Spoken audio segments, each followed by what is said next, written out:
Bells above diner doors shouldn't choke, but this one did. Naomi scrubbed stained formica, ignoring sharp aches radiating from her bruised ribs. 2 a.m. A rusted Dodge idling across a rain-slicked parking lot meant her husband waited outside. In booth 4, a solitary man watched her. He didn't wear a tailored suit, just a heavy dark coat, smelling of wet pavement and cold smoke. Naomi dropped her glass coffee pot and begged him to hide her.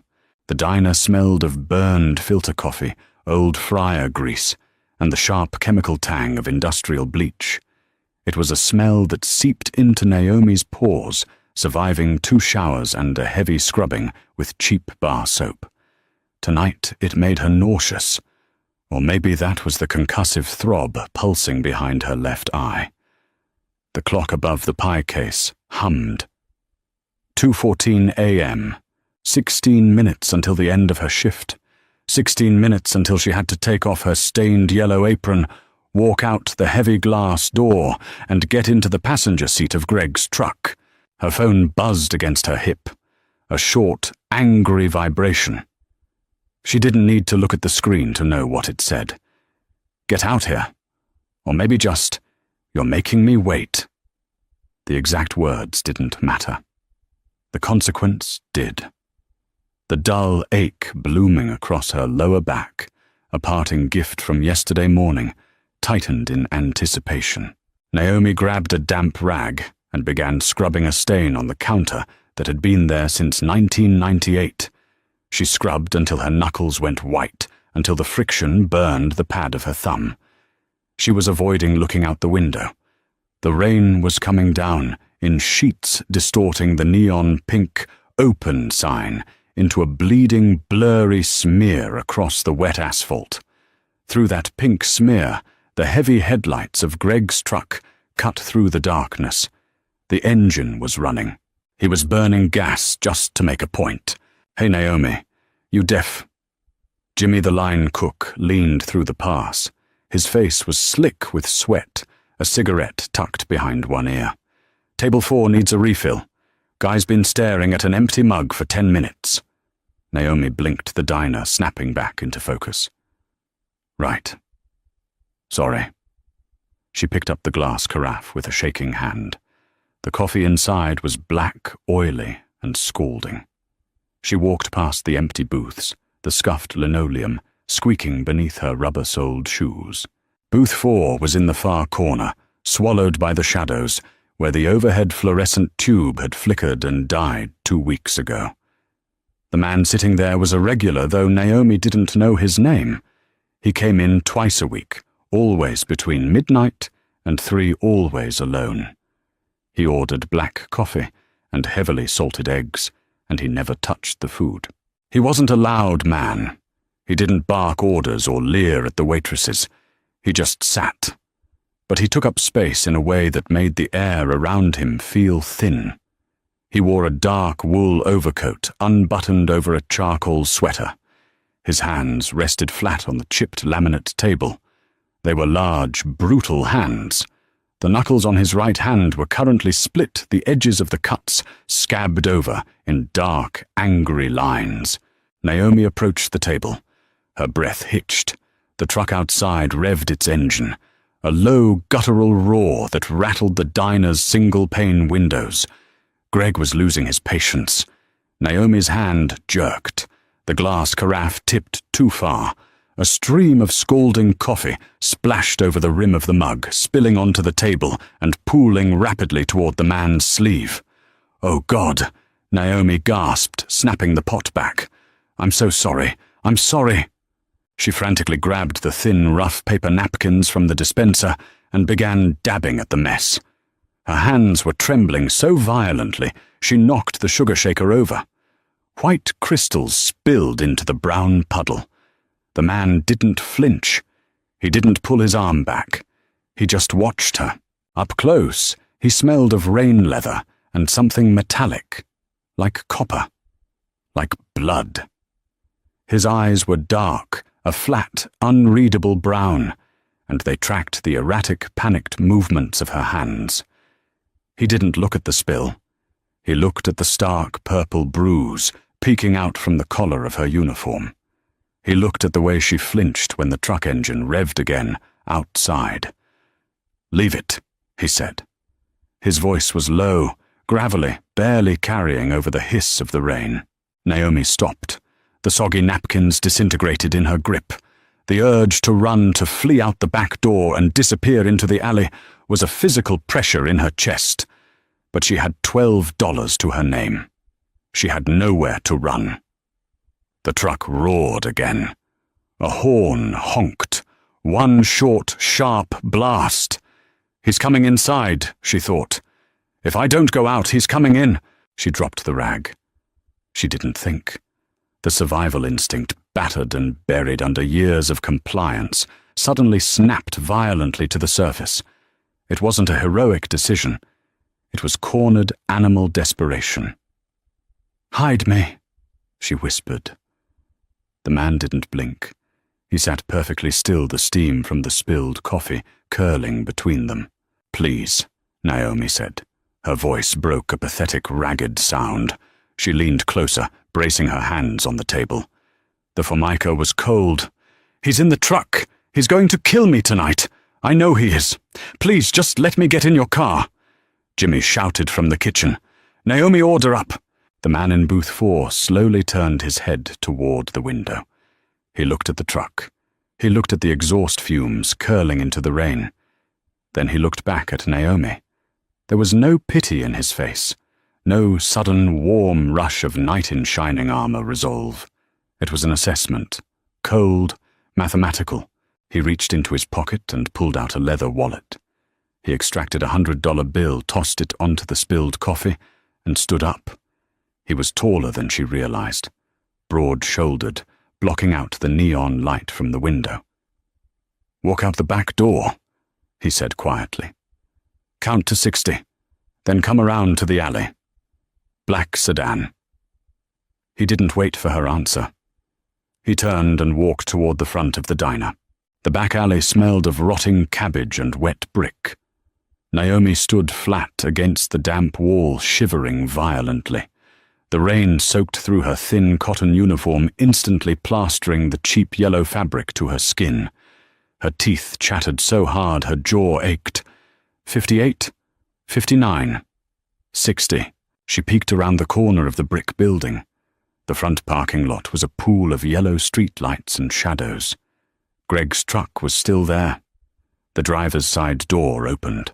A heavy boot hit the pavement. Naomi yanked herself back into the alley, her heart hammering against her ribs like a trapped bird. She clamped a hand over her mouth to muffle the sound of her own ragged breathing. He was coming inside the diner. He would see Jimmy. Jimmy would say she went out back. Headlights flashed at the far end of the alley. A sleek black car, long, low, and quiet, crept through the narrow space between the dumpsters. It didn't have its high beams on, just the running lights. It pulled up beside her and stopped. The passenger door clicked unlocked. Naomi didn't hesitate. She grabbed the handle, pulled the heavy door open, and threw herself inside. The door shut with a solid, airtight thud, cutting off the sound of the rain instantly. The interior was pitch black, save for the faint glow of the dashboard. It smelled of expensive leather, dry air, and that same faint copper scent. The temperature was perfectly regulated. It was a jarring shift from the chaotic, freezing wetness of the alley.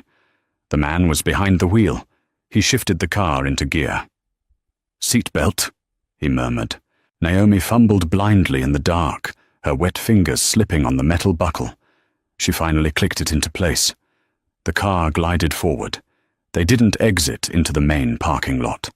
The man drove further down the alley, navigating the tight, trash-strewn space with smooth precision. They pulled out onto a side street 3 blocks away from the diner's neon sign. Naomi looked in the side mirror. She couldn't see the truck. She couldn't see anything but darkness and rain. She let out a breath. It sounded like a sob. She covered her face with her wet hands, the adrenaline suddenly draining from her muscles, leaving her hollow and trembling. The silence in the car was suffocating. She expected him to ask questions. What did he do to you? Why is he after you? What's your name? He asked nothing. He drove with one hand resting casually on the bottom of the steering wheel. The dashboard lights illuminated his profile, a sharp jaw, a broken nose that had healed, slightly crooked dark stubble. I ruined your seats, Naomi whispered, staring down at her soaked uniform, dripping onto the perforated leather. They dry, he said. I don't know your name. Liam. I'm Naomi. He didn't respond to that. He merged onto the highway. The wipers slapped rhythmically against the windshield. Where are we going? She asked, a new, colder panic beginning to set in. The reality of what she had just done was catching up to her. She had gotten into a stranger's car, a man who bled from his knuckles and tossed $100 bills into spilled coffee. Away from the diner, Liam replied flatly. I don't have any money. I left my purse in my locker. I only have my tips. She dug a hand into her apron pocket, pulling out a crumpled wad of damp $1 bills and quarters. The coins clinked pathetically in the quiet car. I have $12.40. I can pay you for gas. Just drop me at the Greyhound station. Liam finally glanced at her. The look was brief, cutting through the dim light of the cabin. Put your money away, Naomi. Then why are you helping me? She pressed her voice, rising thick with suspicion. Nobody does anything for free. He kept his eyes on the road. The windshield wipers swept a rhythmic, hypnotic beat. Your husband drives a '98 Ram. Midnight blue. Dent on the left quarter panel. Custom dual exhaust. Naomi froze. The damp dollar bills slipped from her fingers, fluttering down to the floor mats. How do you know that? His name is Greg Miller. Liam continued, his voice devoid of any inflection. It was just data to him. He works construction, lays drywall, spends most of his paycheck at a track off Route 9. He owes $30,000 to a bookie named Sal. Naomi's stomach plummeted. A cold, metallic taste flooded her mouth. She pressed herself against the passenger door, her hand hovering over the door handle. She was suddenly, terrifyingly aware of the locked doors, the thick glass, the heavy, inescapable weight of the man sitting 2 feet away. She had traded one monster for another, and this one drove a quiet car. Who are you? She breathed. I'm the man Sal works for, Liam said. He hit the turn signal. The car banked off the highway, taking an exit that led into the industrial district, a labyrinth of corrugated metal warehouses and shipping containers. Let me out, Naomi said, her voice shaking. She yanked on the door handle. It was locked. Let me out right now. Liam didn't speed up. He didn't lock her in with a dramatic click. He just reached over and pressed a button on his console. The locks disengaged. You can get out, Liam said calmly, pulling the car over to the shoulder. He put it in park. The rain was coming down harder now, hammering against the roof. Outside, it was pitch black. Nothing but miles of empty chain-link fences and flooded drainage ditches. It's a 5-mile walk back to civilization, Liam said, looking straight ahead. Greg is currently tearing the diner apart looking for you. When he realizes you're gone, he'll go to your apartment. Then he'll check your sister's house in the Heights. If you get out of this car, he will find you by sunrise. I am your only option, Naomi. Naomi stared at the unlocked door handle. She looked out the window at the terrifying, rain-soaked void. She looked at Liam. She slowly pulled her hand away from the door. Drive, she whispered. Liam shifted the car back into gear. They didn't go to a sprawling mansion on a hill. There were no iron gates or armed guards visible in the rain. Liam pulled the sedan into an unmarked loading bay behind a meatpacking plant. The air here smelled heavily of ozone-wet cardboard and the faint lingering scent of raw copper. He killed the engine. The silence that rushed in was deafening. "Get out," he said, stepping into the rain.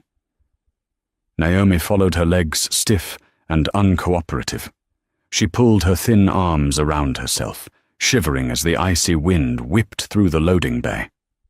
Liam unlocked a heavy steel door and pushed it open. He didn't hold it for her. He walked inside, flipping a switch, the space illuminated with the harsh, buzzing glare of fluorescent lights. It wasn't a home. It was a sterile, windowless office attached to the warehouse. A metal desk sat in the center, buried under stacks of manifests and ledgers. 2 filing cabinets stood against the far wall. An old leather sofa, cracked and peeling, sat in the corner next to a mini-fridge. It felt temporary. It felt like a place where people made decisions they didn't want to be remembered.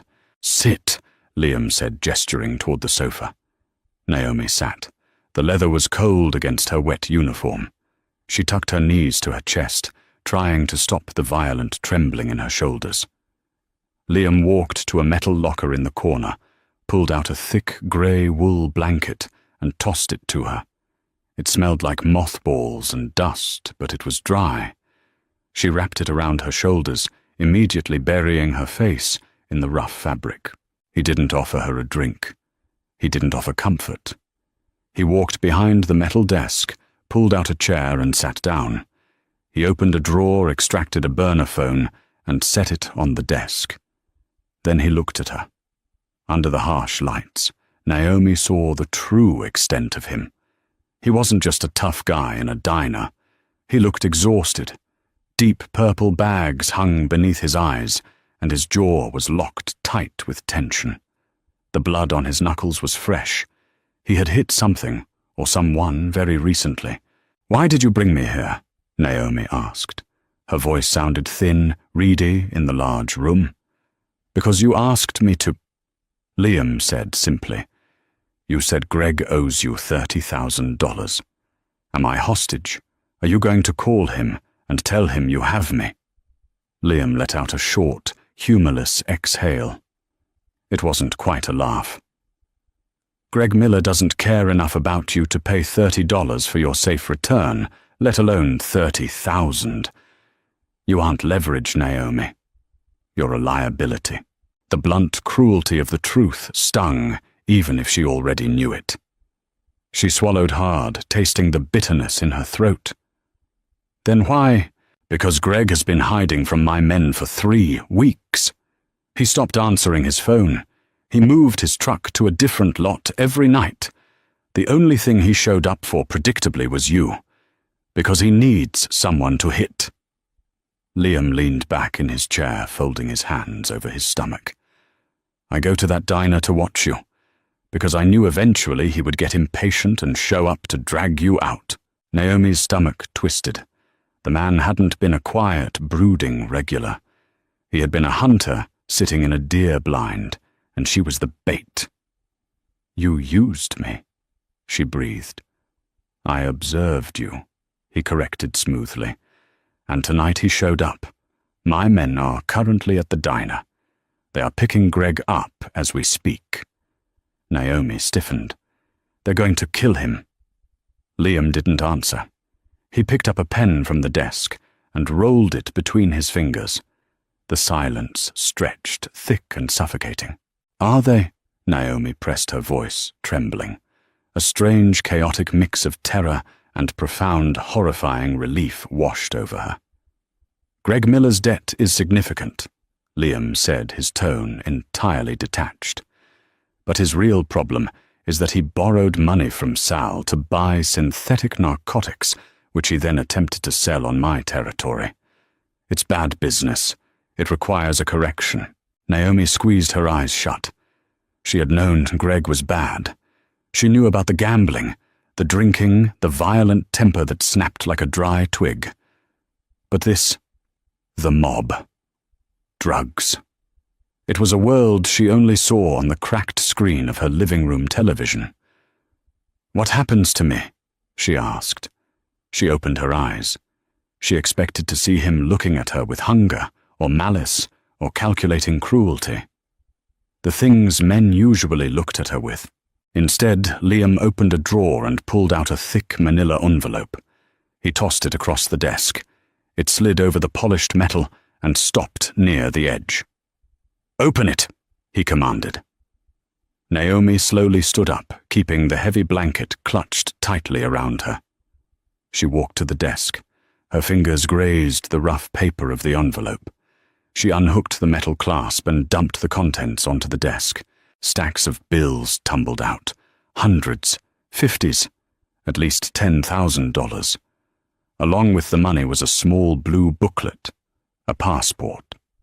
Naomi picked up the passport. She opened it. The photo was of her, a grainy copy of her driver's license picture. The name printed next to it was Sarah Jenkins. "What is this?" she whispered.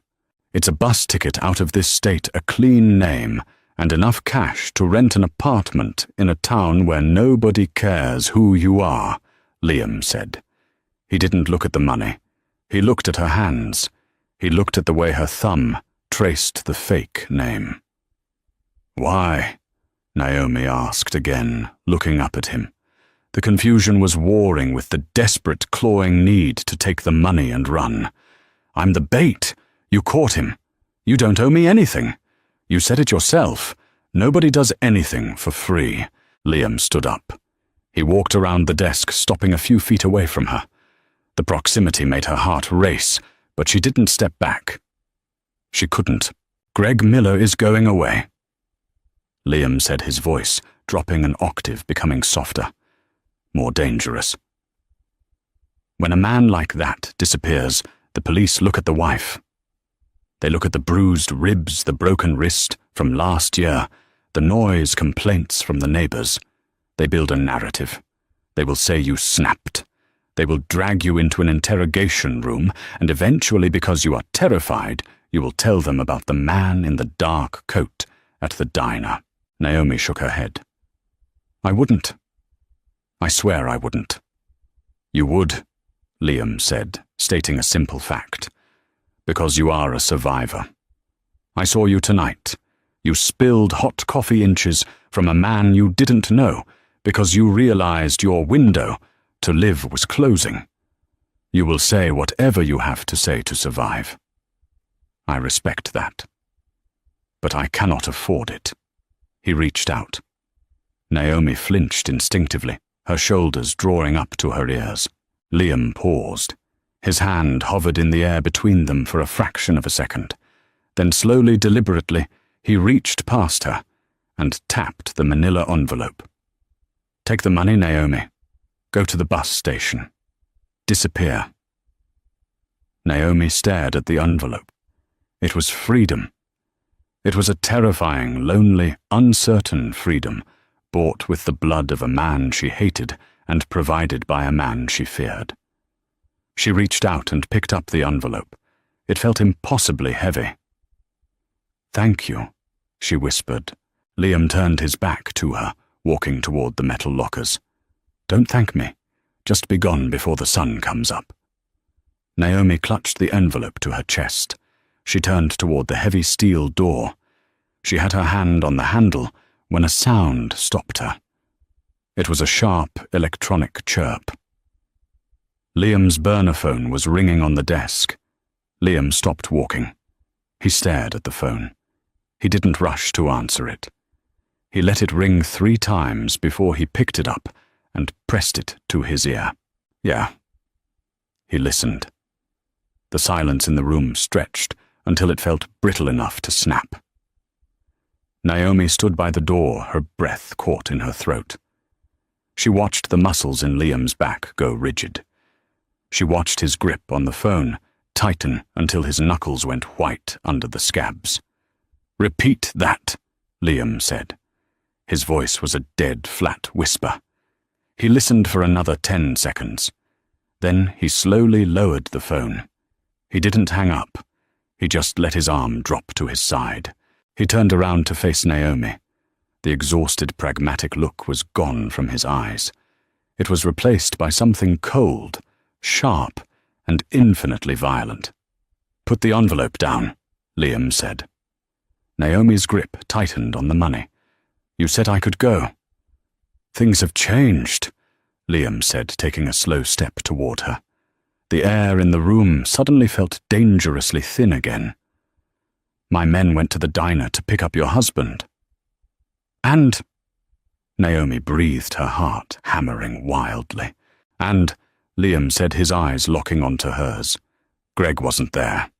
He took another step. "But 5 dead men were. He shot my crew, Naomi, and left a message on the counter." Liam's gaze dropped to the bruise on her neck. "He knows you're with me, and he knows who I am." The manila envelope hit the concrete floor with a dull, heavy slap. The clasp broke open. Stacks of $100 bills spilled out, fanning across the dust like a discarded hand of cards. Naomi didn't look at the money. She couldn't tear her eyes away from Liam. "Greg lays drywall." She whispered the word, sounding absurd even to her own ears. "He drinks cheap beer until he passes out on the rug. He misses truck payments. He doesn't kill 5 men." Liam didn't argue. He moved. The detached, exhausted boss sitting behind the desk was gone. In his place was something kinetic and terrifyingly precise. He pulled open the bottom drawer of the desk, bypassing the paperwork, and withdrew a heavy matte black handgun.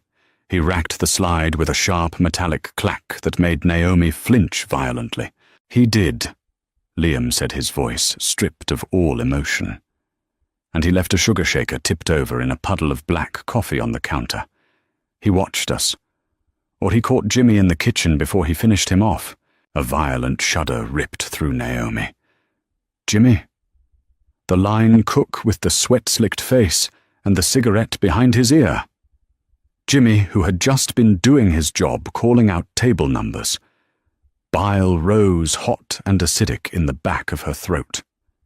She clamped a hand over her mouth, swallowing hard against the sudden urge to vomit. "We need to move," Liam said, shoving the gun into the waistband at the small of his back. He grabbed a heavy canvas duffel bag from the locker and began violently sweeping the contents of the desk into it, ledgers, hard drives, the broken burner phone. "Move where—" Naomi's voice was a high, thin scrape. Panic, raw and jagged, clawed at her chest. "You said I could go. You gave me the passport. The bus station is a choke point," Liam snapped, zipping the bag shut. He stepped around the desk, his boots crunching over the scattered $100 bills. He grabbed her upper arm. His grip wasn't bruising, but it was an iron clamp. "If he knows who I am, he knows how my people operate. He'll have the transit hubs watched. You walk into Greyhound, you're dead before you buy a ticket." He dragged her toward the heavy steel door. "Why does he care?" Naomi cried out, stumbling over her own rubber-soled shoes as she struggled to keep up. "He doesn't love me. I'm just his punching bag. Why would he risk the mob for me?" Liam shoved the door open, pushing her out into the freezing rain of the loading bay. "Because nobody takes what belongs to him. Not even me." The drive away from the meatpacking plant was nothing like the silent, controlled glide from the diner. Liam drove with an aggressive, predatory focus. He kept the sedan's headlights off as they tore through the industrial park, navigating by the ambient yellow glow of street lamps, reflecting off the wet pavement. He took violent, sudden turns, tires protesting with short, sharp squeals against the asphalt. He was checking his mirrors every 3 seconds. His jaw clenched so tight the muscle fluttered beneath his stubble. Naomi pressed herself against the passenger door, her knees drawn up to her chest, beneath the mothball-scented blanket. The cold from her wet uniform was sinking deep into her bones, making her joints ache. But the physical discomfort was distant, muffled by the overwhelming roar of adrenaline in her ears. She had thought Greg was a localized weather event, a tornado that only touched down in their cramped second-floor apartment. She knew how to survive him. You stayed quiet, you covered your head, and you waited for the storm to pass. But this wasn't a storm. This was a war. And she had inadvertently dragged the tornado straight into a minefield. "I don't understand," she muttered into the dark cabin. She wasn't talking to Liam. She was trying to force the fractured pieces of her reality to fit together. 5 men. Your men. They carry guns, right? They know how to fight. They were professionals, Liam said, banking hard onto an empty frontage road. Then how? Liam finally glanced at her. The dashboard lights cast harsh shadows across his face, turning his eyes into hollow, dark pits. "That is exactly the question I need you to answer, Naomi. Because the man you described to me, the desperate, degenerate gambler, doesn't take down a heavily armed crew without taking a scratch. They abandoned the sleek black sedan in a long-term parking lot at the regional airport, swapping it for a rusted, unremarkable Ford Taurus that Liam had unlocked with a key taped under the rear bumper. By the time they reached the safe house, the rain had slowed to a miserable, freezing drizzle. The sky to the east was beginning to bleed a bruised charcoal grey. The building was a defunct dry-cleaning business, nestled between a pawn shop and a boarded-up liquor store in a neighborhood that smelled of wet garbage and despair. Liam unlocked a heavy reinforced steel door in the alley, leading them up a narrow flight of stairs that reeked of old chemical solvents and mildew. He pushed open a door at the top of the landing. The apartment was stark. The windows were boarded over from the inside, with thick plywood plunging the room into a suffocating gloom until Liam flicked a switch. A single bare bulb illuminated a space stripped of anything personal. There was a metal table, 4 folding chairs, a sagging futon, and a kitchenette covered in a thin layer of dust. A man was sitting at the table. He had a pump-action shotgun resting across his thighs. He jumped to his feet as the door opened his finger, instinctively drifting toward the trigger guard, before he recognized Liam. "Boss!" The man exhaled the tension bleeding out of his shoulders. He was young, maybe 25, wearing a cheap track jacket. He looked terrified. "Status Hayes," Liam demanded, locking the heavy deadbolts behind them. "Radio silence from the diner crew." Hayes said, his voice tight. "Cops have the block cordoned off. It's a bloodbath, Liam. Sirens everywhere. Sal is blowing up the encrypted line. He wants to know what the hell went wrong with a simple collection." "Let Sal wait," Liam said, tossing the duffel bag onto the futon. He turned his attention to Naomi. She was standing by the door, dripping onto the scuffed hardwood floor, clutching the blanket around her like a shield. She was vibrating with cold and shock. "Bathroom is through there," Liam told her, pointing to a narrow door off the kitchen. "Take off the uniform. Leave it in the sink. There's a duffel bag in the cabinet with clean clothes. Put them on." Naomi didn't argue. She felt entirely hollowed out, operating on primitive autopilot. She walked into the bathroom and locked the flimsy door. It was freezing inside. The tiles were cracked. She dropped the blanket, shivering violently, and reached behind her back to untie the stained yellow apron. Her fingers were clumsy, numb from the cold. When she finally peeled the wet, clinging cotton uniform off her skin, she caught sight of herself in the rusted medicine cabinet mirror. She looked like a corpse. Her skin was a translucent mottled grey under the harsh bathroom light. Dark, bruised circles hollowed out her eyes, but it was the canvas of her torso that made her look away. A massive, ugly bloom of purple, yellow, and black spanned the left side of her ribcage. A fading set of finger marks stained her upper arm. An older, greenish bruise sat low on her hip. It was a map of Greg's anger. "He doesn't kill 5 men."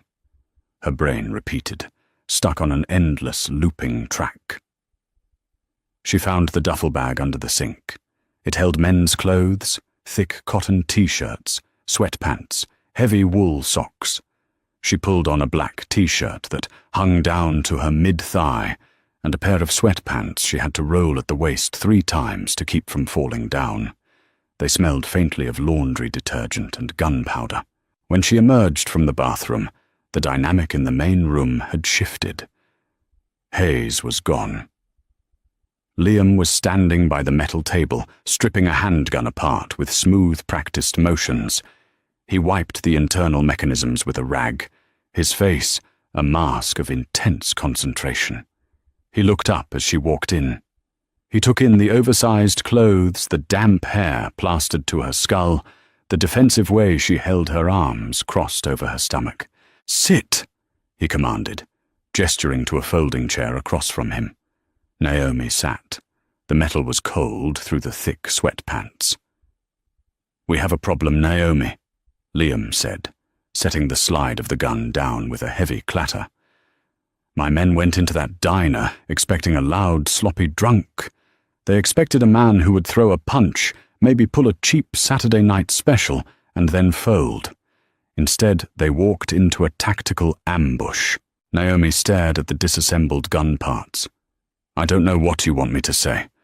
I told you what he is."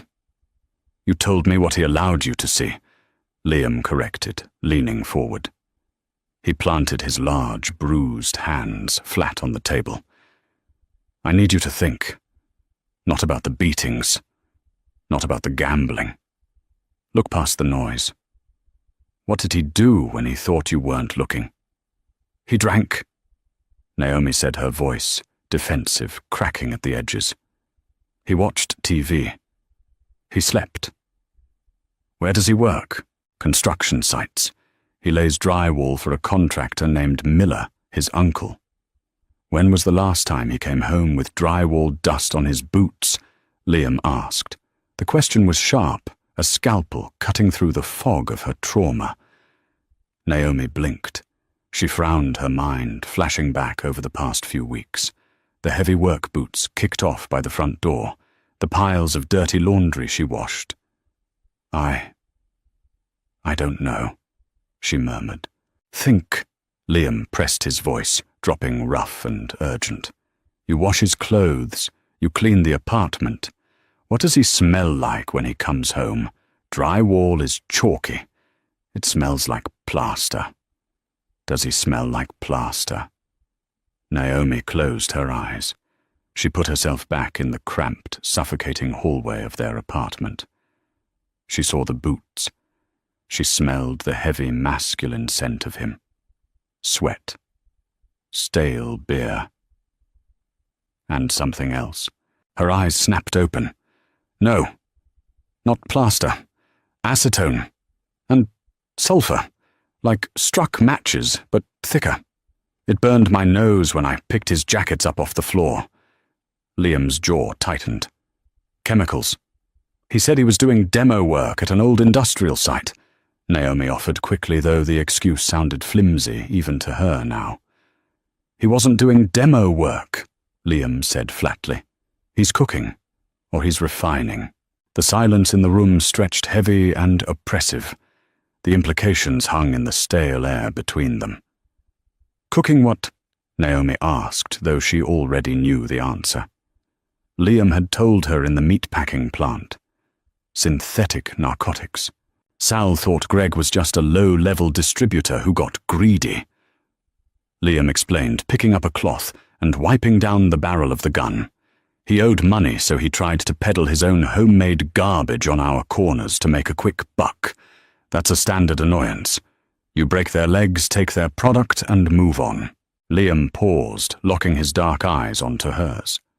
But a man who can synthesize a stable chemical product and single-handedly wipe out an armed hit squad isn't a low-level distributor. He's trained, which means Greg Miller isn't a drywaller who got in over his head. He's an operator. And he's embedded in my city. Naomi felt the blood drain from her face. The monster in her closet had just stepped into the light, and he was 10 times larger than she had ever imagined. "I lived with him for 4 years," she whispered, her voice trembling. I slept next to him. How could I not know? Because men like that are experts at camouflage, Liam said softly. It was the gentlest his voice had sounded since she met him. It wasn't pity, but a grim, shared acknowledgement of the darkness in human nature. The drinking, the gambling, the domestic violence. It's the perfect cover. Nobody looks twice at a white trash wife-beater. The cops ignore him. The neighbors avoid him. He made himself invisible by being utterly disgustingly ordinary. A sickening wave of betrayal crashed over Naomi. It was entirely different from the physical abuse. This was a violation of reality. Greg had used her. He had used her pain, her bruises, her quiet, terrified submission as a shield to hide his real life. Every time the police had been called for a noise complaint, they had looked at her bleeding lip, written him off as a local drunk, and walked away. She wasn't just a victim. She was an unwitting accomplice to her own camouflage. "The duffel bag," Naomi blurted out. The memory surfaced with sudden, violent clarity. Liam stopped wiping the gun. "What duffel bag?" "In the back of his closet." Naomi said the words, spilling out of her fast, her pulse thumping in her throat, thick and fast. "It's heavy canvas, olive green. It has a padlock on the zipper. He told me it was old hunting gear from his dad, and that if I ever touched it, he would break my arm." "When did he bring it into the apartment?" "A year ago, around the time he stopped going to the Miller construction sites." Liam rapidly reassembled the handgun, slapping the magazine into place with a sharp crack. "Is he possessive of it? Does he take it with him?" "No." Naomi shook her head. "It stays shoved under a pile of winter coats. But last week, I came home from a double shift early. He was sitting on the floor with it open. He slammed it shut the second he saw me. He hit me so hard, I lost hearing in my left ear for 2 days." She touched her jaw absent-mindedly, the phantom pain ghosting over the bone. "I saw metal inside, black metal, not hunting rifles, short things, and thick bundled bricks wrapped in silver duct tape." Liam let out a slow, controlled breath. "Cash and tactical weapons. He's a drop man for a cartel, or a rival family." Liam stood up, pacing the short length of the room. The space was suddenly too small for the energy rolling off him. He was no longer just dealing with a messy collection. He was looking down the barrel of a turf war. He left the diner to come look for me. Naomi said the realization hitting her not with a bang, but with the slow, suffocating weight of wet sand burying her alive. "He killed your men and then he left. He didn't run. He's looking for me." "He knows you're with me," Liam confirmed, stopping to look at her. "He saw the car, or he recognized the description. He left the sugar shaker as a calling card to tell me he's coming for his property. Why?" Naomi's voice broke. A tear, hot and furious, spilled over her lower lash line. She wiped it away savagely with the back of her oversized sleeve. "If he has all this money, all these secrets, why does he care if I leave? I'm nothing. I'm just the waitress." Liam walked slowly back to the table. He stood over her. He didn't touch her, but his proximity was a heavy grounding force in the chaotic swirl of her panic. "Because you know about the smell of acetone," Liam said quietly. "You know about the duffel bag. You know his routines. You know exactly what time he leaves, what time he comes back, and how he operates in his blind spots." He leaned down his face, inches from hers. She could smell the rain and the metallic tang of gunpowder on his skin. "You aren't his punching bag anymore." "Naomi!" Liam said, his dark eyes locking onto hers, intense and burning with a terrifying strategic fire. "You are his loose end, and to me you are the only map I have to tear him apart." Naomi stared back at him. The sheer terror in her chest began to crystallize, hardening into something cold and sharp. For 4 years she had survived by making herself small, by taking the hits, by begging for scraps of mercy. But sitting in this freezing, chemical-smelling safe house, looking into the eyes of a mob boss who needed her, a foreign, dangerous thought sparked to life in the dark corners of her mind. She wasn't helpless anymore. She was a weapon. Naomi's hand shook so badly, the pen tore through the thin, cheap paper of the legal pod. She stared at the jagged blue line. It was supposed to be the wall separating their cramped kitchen from the living room. Instead, it looked like a violent heartbeat. She dropped the pen. It hit the metal table with a hollow clatter. "I can't," she breathed, wiping her damp palms on the thighs of the oversized sweatpants. "My hands won't stop." Liam didn't offer a platitude. He didn't tell her it was going to be okay. He pulled the legal pad across the table, picked up the pen and looked at her. "Tell me," he said. "I'll draw." Naomi swallowed the thick knot in her throat. She closed her eyes, forcing herself to walk through the front door of apartment 2B. "The door sticks." She said, her voice a fragile scrape in the quiet safe house. "You have to push your shoulder against the wood right below the deadbolt to get it to turn. When you walk in, the hallway is narrow. 3 paces. The kitchen is an open archway to the left. The living room is straight ahead." Liam sketched rapidly, his strokes clean and brutal. "Where is the bedroom?" "Off the living room. Right side. The closet is on the far wall opposite the window." She opened her eyes, watching the floor plan materialize under his pen. It was strange seeing her prison reduced to ink lines and geometric shapes. It looked so small. For 4 years it had felt like the entire world. "The duffel bag," Liam prompted, tapping the square representing the closet. "Is it buried?" "Yes, under heavy winter coats and old boots, things he never wears." Naomi paused, her mind catching on a detail she had scrubbed from her memory, purely for survival. "There's a floorboard." Liam stopped drawing. He looked up the harsh overhead light, casting deep shadows into the hollows of his cheeks. "A loose board." In the living room, Naomi said, the memory suddenly sharp, smelling of stale beer and old dust. "Under the radiator. About 3 months ago I was vacuuming. The brush attachment caught on the edge of the wood and pulled it up. There was a cavity underneath. Shallow, maybe 4 inches deep. What was in it? Nothing, she said. Just dust. But when Greg saw what I had done, he lost his mind." She didn't elaborate on the beating. She didn't need to. Her left shoulder involuntarily hitched muscle memory, bracing for a phantom blow. He nailed it back down himself. 2 thick, heavy nails.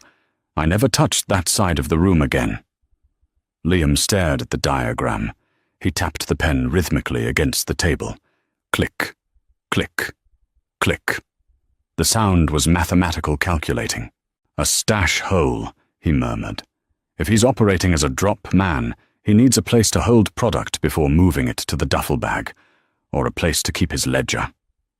Hayes, who had been standing silently by the boarded-up window, shifted his weight. "Liam, if this guy wiped out 5 of our guys, we shouldn't be hunting him. We should be calling Sal. We need numbers. We need a cleanup crew." Liam didn't look at Hayes. He kept his eyes on the paper. "Sal doesn't know what Greg Miller is. If we bring Sal's men into this, they'll walk in blind, just like the diner crew. It'll be a slaughter. And if Sal realizes a cartel operator, set up shop in his territory, right under his nose, he won't just kill Greg. He'll burn the entire block down to save face." Liam finally looked up, his dark eyes locking onto Naomi's. "And he will definitely kill the wife to make sure there are no loose ends." A cold, heavy dread settled in the pit of Naomi's stomach. There was no bus ticket out of this. There was no new name, no quiet town where she could disappear. Greg had tied her to him, and by extension, tied her to the mob. The only way out was through the center of the fire. "He's going back to the apartment," Liam stated, sliding the pen into his pocket. "He knows I have you. He knows I'll eventually figure out who he really is. He needs his money, his weapons, and whatever is under that floorboard before he disappears." "When?" Naomi asked, her pulse drumming against her ribs. "Now," Liam said, standing up. "Before the sun comes up. Before the cops finish bagging the bodies at the diner and start looking for next of kin." He reached into the duffel bag on the futon and pulled out a heavy Kevlar vest. He tossed it to Hayes. Then he pulled out a second handgun, checking the magazine with a sharp, fluid motion. He didn't offer one to Naomi. She didn't know how to hold a gun anyway. She would just be a liability with a trigger. "What do you need me to do?" Naomi asked. The words tasted like ash.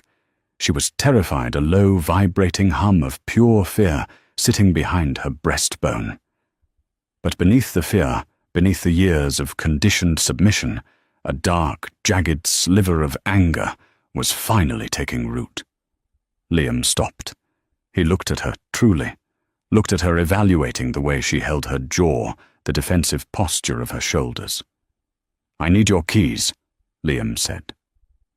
"And I need you to stay exactly behind me."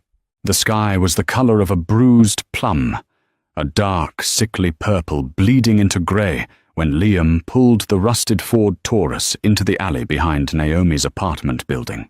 The rain had stopped, leaving behind a thick, freezing fog that clung to the brickwork and the overflowing dumpsters. The air smelled of wet asphalt and rotting cardboard. It was the smell of Naomi's daily dread. Every morning she walked out into this alley to go to the diner. Every night she walked back, wondering what mood was waiting for her up the stairs. Liam killed the engine. The silence was immediate and oppressive. He turned to Naomi. "We go up the fire escape. If he's already inside, he'll be listening for the front door to stick." Naomi nodded. Her teeth were chattering, clicking together so hard her jaw ached. She wasn't just cold. She was entering a state of hyper-arousal, her nervous system flooding with adrenaline. They climbed out of the car.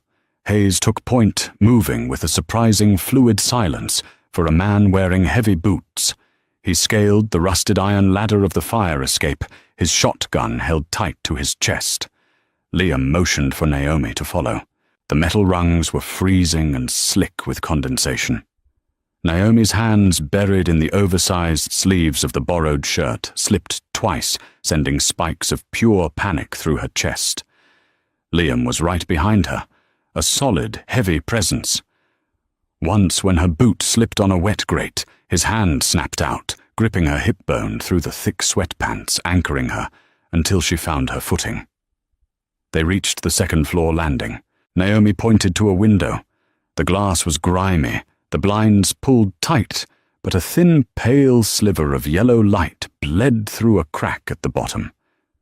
Greg was home.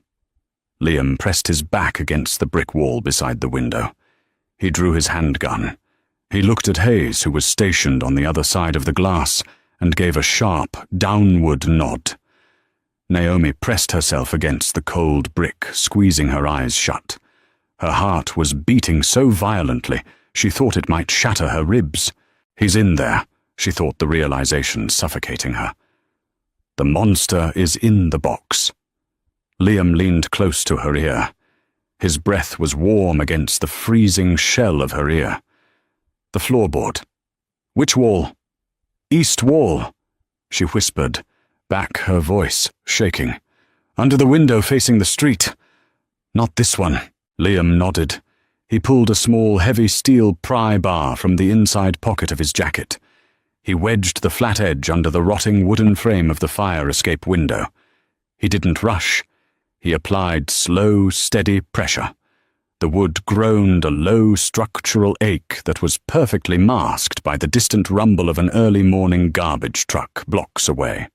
With a sharp crack that sounded like a gunshot to Naomi's amplified senses, the lock snapped. Liam pushed the window up. It slid open with a soft, gritty hiss. The smell hit Naomi instantly. It wasn't the stale beer or the cheap cologne she was used to. It was the sharp, eye-watering stench of acetone, cut with the heavy metallic odor of gun oil. It was the smell of a man tearing his life apart to run. Liam slipped through the window like smoke. Hayes followed. Naomi climbed over the sill, her rubber-soled shoes landing silently on the cheap-stained carpet of the bedroom. The room was destroyed. Drawers had been ripped from the dresser and thrown onto the unmade bed. The closet doors were wide open, the pile of winter coats scattered across the floor like dead leaves. The olive-green duffel bag was gone. From the living room they heard a sound, a heavy, rhythmic thud. Wood splintering. Greg was at the floorboard. Liam raised his gun. He moved toward the open bedroom doorway. Naomi followed her back, pressed against the wall, her breathing shallow and ragged. She peeked around the doorframe. The living room was lit only by a single cheap floor lamp. Greg was on his knees by the far wall, his back to them. He was wearing dark tactical pants and a black thermal shirt, clothes Naomi had never seen him wear. He had a heavy claw hammer in his hand, ripping the floorboard up with frantic, violent energy. The olive-green duffel bag sat open on the coffee table. Inside, Naomi saw the dull, matte black curves of several automatic weapons, shrink-wrapped bricks of cash, and small airtight plastic bundles containing a fine, pale powder. He wasn't a drywaller. He was a ghost. Greg. Liam's voice cut through the silence of the apartment. It wasn't loud, but it possessed a dense, physical weight. Greg froze. The hammer stopped mid-swing. For a fraction of a second, the apartment was completely still, save for the hum of the old refrigerator in the kitchen. Greg didn't slowly turn around with his hands up. He didn't try to talk his way out. With a terrifying, explosive speed, he twisted his body, his arm, whipping out. He wasn't holding the hammer anymore. He was holding a sleek, suppressed pistol he had pulled from his waistband. He fired. The gun didn't roar. It coughed a sharp, mechanical pft, pft, pft. Wood exploded from the doorframe 3 inches from Naomi's face. Needles of splintered pine bit into her cheek. She screamed, throwing her hands over her head, and collapsed to the floor, curling into a tight ball against the baseboard. The room erupted into chaos. Hayes returned fire with the shotgun. The deafening boom in the confined space of the apartment was physically concussive. It felt like a blow to the chest. The blast shredded the plaster wall behind, where Greg had been kneeling, filling the air with a blinding cloud of white, chalky dust. But Greg wasn't there. He had rolled over the coffee table the instant he fired, moving with a fluid, practiced lethality that made Naomi's blood run cold. He was a predator in his own territory. Another suppressed cough. Hayes let out a wet, heavy grunt. The shotgun clattered to the floor, and Hayes dropped to his knees, his hands clutching his shoulder blade instantly, welling dark and thick between his fingers. Liam was moving. He didn't take cover behind the flimsy drywall. He advanced his weapon, raised, firing 3 rapid shots into the kitchen archway where Greg had disappeared. The sounds of glass shattering and pots crashing to the linoleum echoed through the dust. "Naomi, stay down!" Liam barked his voice, a sharp command, cutting through the ringing in her ears. Naomi was paralyzed. Her mind was a static hiss of terror. She smelled the sharp tang of cordite, the metallic scent of fresh blood, and the suffocating drywall dust. The floorboards vibrated beneath her cheek. Silence fell over the apartment. A heavy, breathless standoff. "You brought the wife, Liam." Greg's voice drifted from the darkness of the kitchen. It didn't sound like the drunken, slurring man who had slapped her across the face 2 days ago. It was calm, cold, Amused. That's sloppy. She's a bleeder. Cries if you look at her too hard. Naomi's breath hitched. The sound of his voice triggered an autonomic response. Her stomach violently cramped her hands, automatically coming up to protect her face. She pointed out the floorboard. Greg Liam called back his voice, steady his eyes, scanning the dust cloud. He was slowly edging toward the kitchen, his boots making no sound on the carpet. She told me you smelled like a chemistry set. She was a much better asset than you realized. A low chuckle came from the kitchen. She's a mop. She cleans up messes. She doesn't make them. Naomi opened her eyes. She was lying on the floor, looking directly at the coffee table. The duffel bag was still there, sitting open. And right beside it, knocked onto the floor during Greg's roll, was a spare magazine for his suppressed pistol. It was a long, extended clip, glinting dully in the lamplight. Naomi looked toward the kitchen. Through the settling dust, she saw a shadow shifting behind the cheap plywood counter. Greg was reloading, or he was out of ammo and looking for that clip. If he found it, he would kill Liam. He would kill Hayes, and then he would drag her back into the dark. The terror that had paralyzed her suddenly shattered, replaced by a surge of pure, white-hot survival instinct. It wasn't bravery. It was absolute, undeniable refusal to go back. Naomi didn't stand up. She scrambled on her hands and knees, moving like a feral animal across the carpet. Her fingers closed around the cold, heavy metal of the extended magazine. Just as her hand grabbed it, Greg lunged out from behind the counter. He saw her. His eyes, cold and dead, locked onto hers. He didn't look at Liam. He looked at his property, daring to touch his things. He raised his gun, pointing the barrel directly at her chest. "Drop it, you stupid bitch," he hissed. Naomi didn't drop it. She gripped the metal so tightly her knuckles cracked. She stared down the barrel of the gun, and for the first time in 4 years, she didn't flinch. She saw the empty chamber. She saw the slide locked back. He was empty. He was bluffing to get the clip. "No," Naomi whispered. She ripped her arm back and threw the heavy metal magazine as hard as she could. She didn't throw it at him. She threw it behind her, straight through the open doorway of the bedroom, where it hit the far wall and slid under the heavy oak dresser. Greg's face twisted into a mask of absolute, unhinged fury. "I'll kill you." He threw the empty pistol to the floor and charged her, his hands reaching for her throat. He never made it. Liam stepped out from the shadow of the hallway. He didn't say a word. He raised his handgun, aiming perfectly center mass, and pulled the trigger twice. Crack, crack. The gunshots were deafening, a violent rupture of the air. Greg's momentum carried him forward, but his body had already shut down. He crashed onto the carpet inches from Naomi, his heavy boots kicking twice against the floorboards before he went completely still. Blood began to pool rapidly, a dark, creeping stain soaking into the cheap carpet, mixing with the white drywall dust. Naomi sat back on her heels. She stared at the man who had tormented her for 4 years.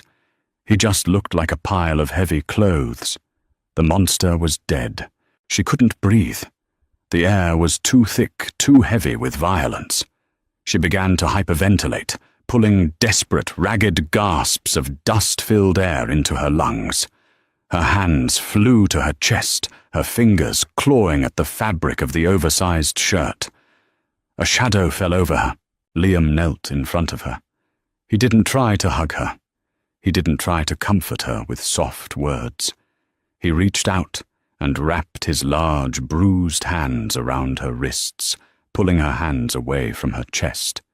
His grip was tight, grounding an anchor in the storm. "Look at me," he commanded. Naomi's eyes, wide and terrified, snapped to his. "Breathe, Naomi. In through your nose, out through your mouth." She tried, choking on a sob. "He's dead. Oh my God, he's dead. He's gone." Liam said, his voice a low, steady rumble. He is never going to touch you again. Look at him. Liam forced her wrists down, turning her shoulders slightly, so she had to look at Greg's lifeless body. He's meat and bone, Naomi. That's all he ever was. You threw the magazine away. You broke him. Naomi stared at the blood. The smell of it was overwhelming, mixing with the acetone. It was the smell of the end of her old life. She looked back at Liam. He was covered in drywall dust, a smear of grease across his jaw, his dark eyes burning with a primal, intense heat. He wasn't a savior. He was a killer. He was the devil. But as he held her wrists, anchoring her to the ground, Naomi realized she didn't care. The devil had kept her safe. The devil had killed the monster. Hayes groaned from the floor, struggling to sit up. "Boss, we gotta move. Cops are gonna be here in 2 minutes." Liam didn't look away from Naomi. "Can you walk?" Naomi took a deep, shuddering breath. The panic was receding, leaving behind a cold, sharp clarity. She looked at the blood. She looked at the duffel bag full of cash and drugs. She looked at the man holding her hands. There was no diner to go back to. There was no bus ticket out of this. She had crossed a line, stepped out of the light and into the shadow where men like Liam operated. And God help her, for the first time in her life, she felt safe. "Yes," Naomi said. Her voice didn't shake. "I can walk." Liam released her wrists. He stood up, grabbed the heavy olive-green duffel bag and hauled Hayes to his feet. "Let's go home," Liam said. Naomi stood up in the ruins of her apartment. She didn't look back as she followed him out the door and into the dark.